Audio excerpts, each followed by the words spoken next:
Hello, Sir Parts online subscribers and chess players. Kanina po, naglaro po tayo sa Chessropolis at may nakalaban tayong parang Russian name. So, ang ginawa natin, nag-ano tayo sa sarili na ano lang ito, Pinoy lang ito. At nagawa lang ng Russian na name. So ito po yung pangalan, Chershov Pavel. So yung rating 2,261, napakataas. So sinabi natin sa sarili, ano lang siya, Pinoy. So kahit 2,000 yan, kahit pwede tayong makapanalo, laro lang. Laruin lang yung huwag lang matakot. So ito po yung laro.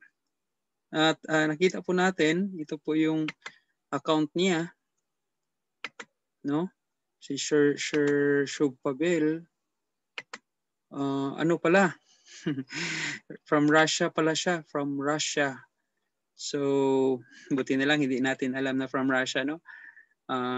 Kasi pag alam natin yun na from Russia, baka ano tayo, matakot tayo. So, tingnan na natin yung laro. Napaka gandang laro. So, ano po tayo? Itim. So, nag-D4 siya. Knight F6 tayo.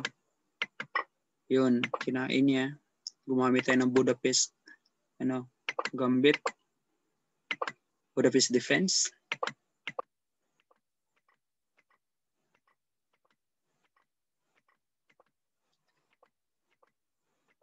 So, yan. Nilagay natin sa magandang posisyon yung piece natin.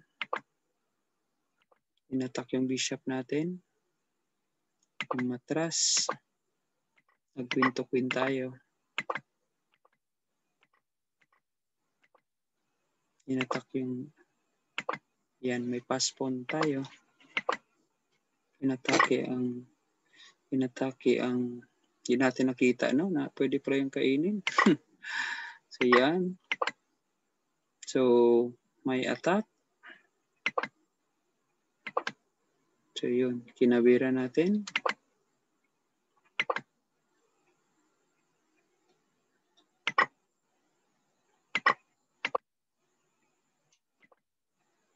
Check natin. Inatake natin yung pawn. Pagkatapos siya, di niya nakita. Hindi niya nakita ito. Bad move yung pawn na yan. So sa tingin nyo, post ninyo ang video, ano ang magandang move? Yes, ito po. Ang magandang move ay yan. Check tayo. Nagkain po yung pawn. Dahil doon nataranta, inatake ang pawn. Di nakita kasi 5 seconds na lang siya. Di nakita na may doon. May knight. So yan, naubusan siya ng oras.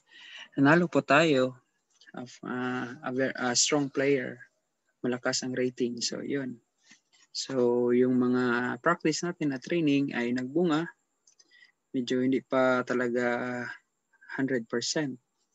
Pero kita natin yung improvement. So maraming salamat sa panonood. I hope you like the video. You subscribe to our channel para makita po ang mga libang laro. Goodbye!